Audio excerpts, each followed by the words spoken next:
Selamat datang di channel Guru Bahasa, channel pendidikan dan edukasi. Jangan lupa klik subscribe dan loncengnya ya, agar channel ini dapat berkembang. Hari ini, pembahasan materi kita adalah mengenai teks eksposisi. Kalian pasti pernah mendengar tulisan seperti esai, tajuk rencana atau editorial, atau tanggapan kritis. Nah, itu semua adalah jenis-jenis teks eksposisi. Pertanyaannya kini, apa sih teks eksposisi itu?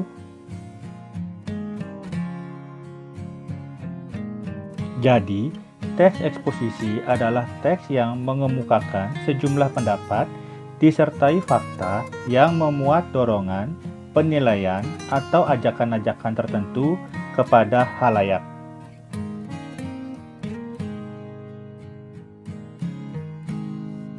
Selanjutnya, kita akan berbicara mengenai dua unsur utama dari teks eksposisi, yaitu gagasan dan fakta. Gagasan disebut juga ide atau pendapat. Isinya berupa pernyataan yang mungkin berupa komentar, penilaian, saran, dorongan, dan bujukan. Ciri utamanya adalah gagasan masih berupa opini. Contohnya, pertama, virus corona sangat berbahaya. Contoh 2, gugus tugas sudah bekerja dengan baik. Dua kalimat tersebut masih berupa opini atau pendapat. Kebenarannya masih bisa dipertanyakan. Berikutnya adalah fakta.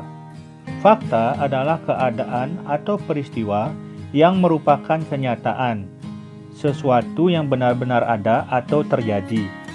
Dalam teks eksposisi, fakta berfungsi untuk memperkuat gagasan sehingga diharapkan lebih meyakinkan khalayak. Contohnya, pertama, virus corona menyebar di Indonesia sejak 2020.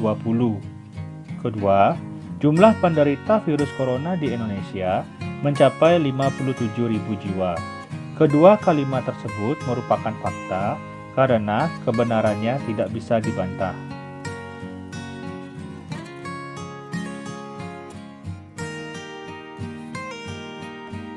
Selanjutnya, kita akan berbicara mengenai pola-pola pengembangan teks eksposisi. Yang pertama adalah pola umum khusus. Pada pola umum khusus, ide pokok bagian teksnya terletak di awal paragraf, yang kemudian diikuti dengan ide-ide penjelas. Pola ini dikenal dengan nama deduktif. Contoh pola umum khusus adalah sebagai berikut. Narkoba benar-benar membahayakan nasib bangsa di masa depan. Efek kerusakannya tidak hanya mengenai diri sendiri, tetapi juga orang di sekitarnya. Tak hanya dalam skala kecil seperti keluarga, tetapi juga dalam skala besar yang dapat menghancurkan bangsa. Nah, pola pengembangan kalimat dan paragraf di atas adalah pola umum khusus. Pola khusus umum. Pada pola khusus umum, hal-hal yang sifatnya khusus ditulis dahulu, kemudian diikuti oleh uraian yang sifatnya umum. Bagian terakhir berfungsi sebagai simpulan atau ringkasan. Pola ini dikenal dengan nama induktif. Contoh pola umum khusus sebagai berikut. Kebakaran hutan masih terus terjadi. Begitupun dengan penebangan liar semakin meningkat. Diperburuk lagi dengan rencana pembukaan hutan lindung bagi pertambangan. Keadaan tersebut jelas menambah suram nasib hutan kita. Pada paragraf di atas, kalimat utama terletak di akhir, sehingga disebut pola khusus umum.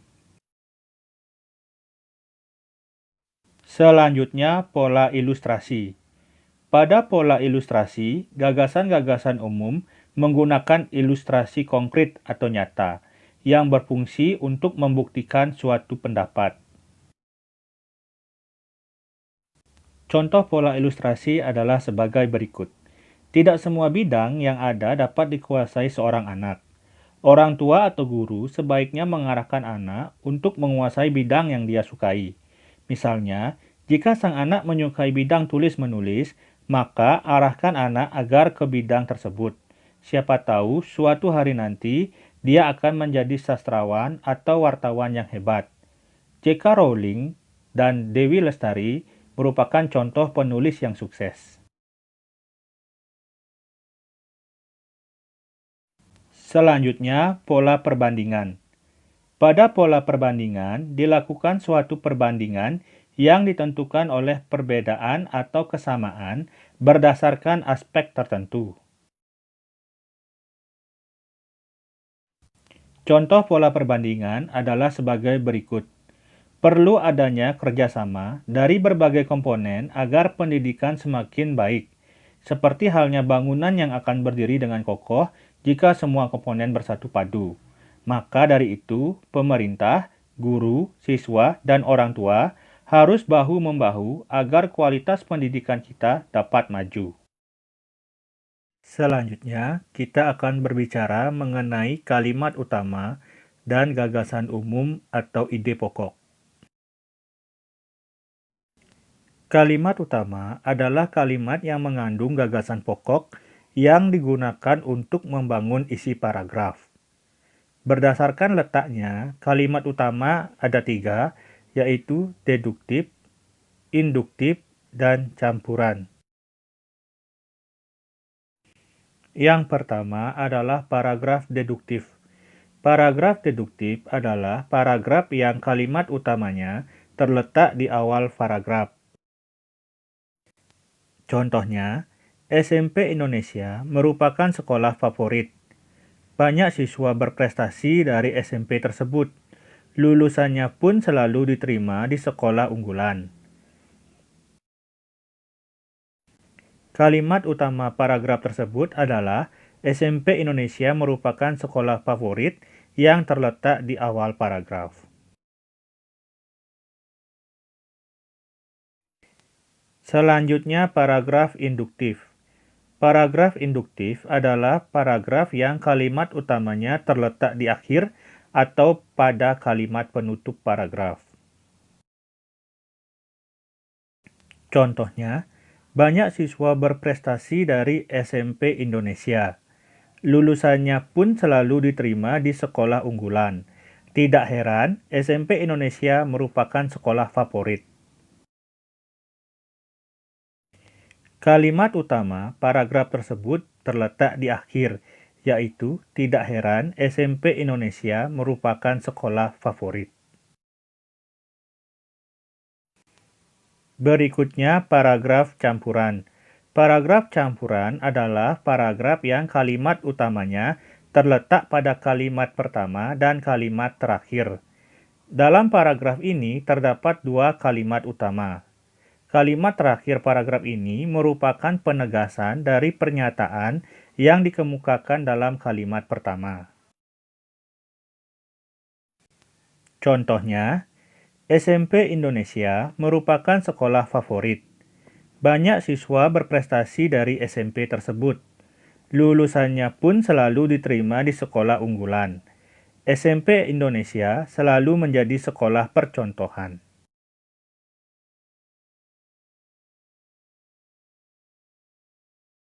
Selanjutnya adalah gagasan umum dan ide pokok.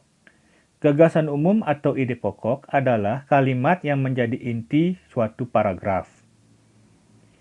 Gagasan umum atau ide pokok bisa ditentukan dengan 2 cara. Pertama, ringkas kalimat utama. Namun dengan catatan saat meringkas tidak boleh mengubah makna kalimat utama.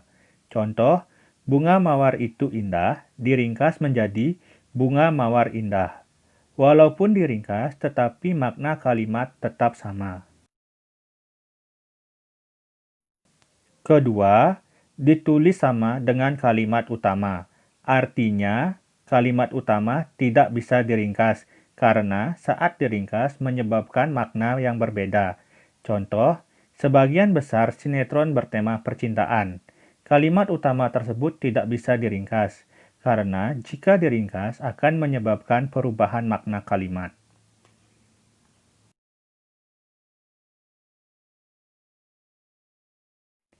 Pembahasan selanjutnya adalah mengenai struktur teks eksposisi. Yang pertama adalah tesis. Tesis adalah pengenalan isu, masalah, ataupun pandangan penulis secara umum tentang topik yang akan dibahas.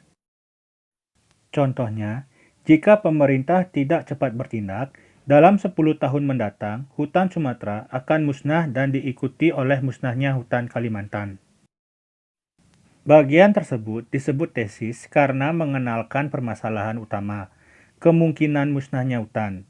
Bagian itulah yang kemudian menjadi fokus utama pembahasan teks tersebut. Selanjutnya, rangkaian argumen. Rangkaian argumen merupakan sejumlah pendapat atau argumen penulis sebagai penjelasan atas tesis yang dikemukakan sebelumnya. Pada bagian ini dikemukakan pula sejumlah fakta yang memperkuat argumen-argumen penulis. Contohnya, pengelolaan hutan tidak menunjukkan adanya tanda-tanda perbaikan dibandingkan tahun sebelumnya. Sebaliknya, kecenderungannya justru semakin memburuk. Kebakaran hutan masih terus terjadi. Penebangan liar semakin meningkat. Diperburuk lagi dengan rencana pembukaan lahan hutan lindung bagi pertambangan. Keadaan tersebut jelas menambah suram nasib hutan. Rangkaian argumen yang terdapat dalam paragraf tersebut diantaranya, pertama, pengelolaan hutan tidak menunjukkan adanya tanda-tanda perbaikan dibandingkan tahun sebelumnya. Kedua, sebaliknya kecenderungannya justru semakin memburuk. Ketiga, kebakaran hutan masih terus terjadi, penebangan liar semakin meningkat.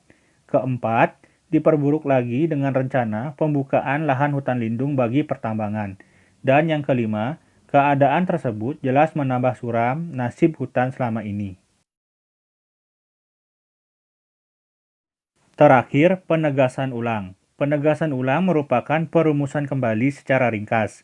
Bagian ini sering pula disebut sebagai penutup atau simpulan. Contohnya, rupanya kedua masalah itu belum cukup. Pemerintah menambah rencana pembukaan kawasan hutan lindung untuk areal pertambangan. Kebijakan tersebut jelas semakin menyempurnakan derita hutan Indonesia. Bagian tersebut merupakan suatu simpulan dari paparan sebelumnya. Hal ini ditandai oleh kata-kata kedua masalah itu belum cukup, kebijakan tersebut jelas semakin. Selanjutnya, kita akan berbicara mengenai unsur-unsur kebahasaan teks eksposisi. Yang pertama, kata teknis. Kata teknis adalah kata yang memiliki arti khusus terkait bidang atau keahlian tertentu. Contoh, kehutanan, kata teknisnya hutan lindung, pembalakan, penebangan. Jurnalistik, kata teknisnya berita, tajuk, redaktur. Selanjutnya, hubungan kausalitas. Hubungan kausalitas merupakan kata sambung sebagai penanda sebab akibat. Misalnya, jika, sebab, karena, dengan demikian, akibatnya, sebabnya, oleh sebab itu, oleh karena itu, dan sebagainya.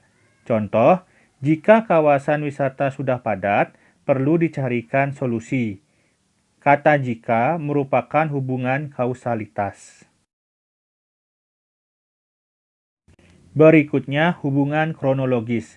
Hubungan kronologis merupakan kata-kata yang menyatakan perbandingan atau pertentangan. Misalnya, sebelum itu, kemudian, pada akhirnya, sebaliknya, berbeda halnya, namun. Contoh, penebangan liar dikatakan berkurang. Namun, kenyataan di lapangan justru sebaliknya.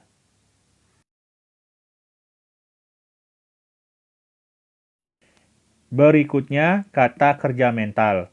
Kata kerja mental merupakan kata kerja yang terkait dengan kegiatan hasil dari pemikiran seperti diharapkan, memprihatinkan, memperkirakan, mengagumkan, menduga, berpendapat, berasumsi, menyimpulkan, dan sebagainya. Contoh, Apabila tempat wisata sudah padat, bisa diperkirakan tidak akan menarik lagi. Diperkirakan merupakan kata kerja mental. Kata perujukan. Kata perujukan merupakan kata yang dipakai untuk merujuk kata yang sudah dijelaskan sebelumnya, seperti berdasarkan data, merujuk pada pendapat, dan sebagainya. Contoh, dari data ini dapat disimpulkan bahwa wisatawan asing lebih tertarik pada budaya.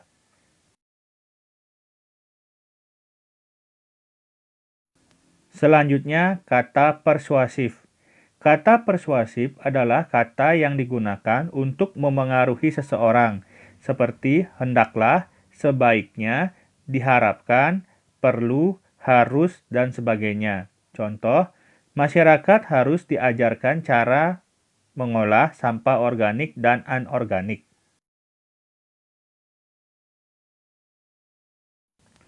Berikutnya, kata denotatif.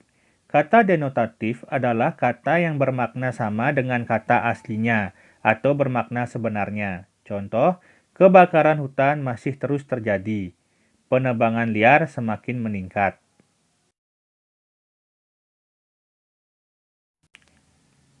Terakhir, kata konotatif. Kata konotatif adalah kata yang bermakna tidak sama dengan kata aslinya atau bermakna kias atau ungkapan. Contoh, demonstrasi itu diikuti lautan manusia. Lautan manusia maksudnya adalah banyak orang. Jangan mencari kambing hitam dalam masalah itu. Kambing hitam maksudnya orang yang dipersalahkan.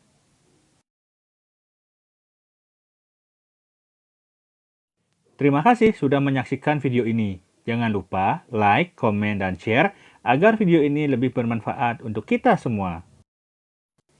Bagi yang belum subscribe, jangan lupa subscribe untuk mendapatkan informasi dalam video-video pembelajaran berikutnya.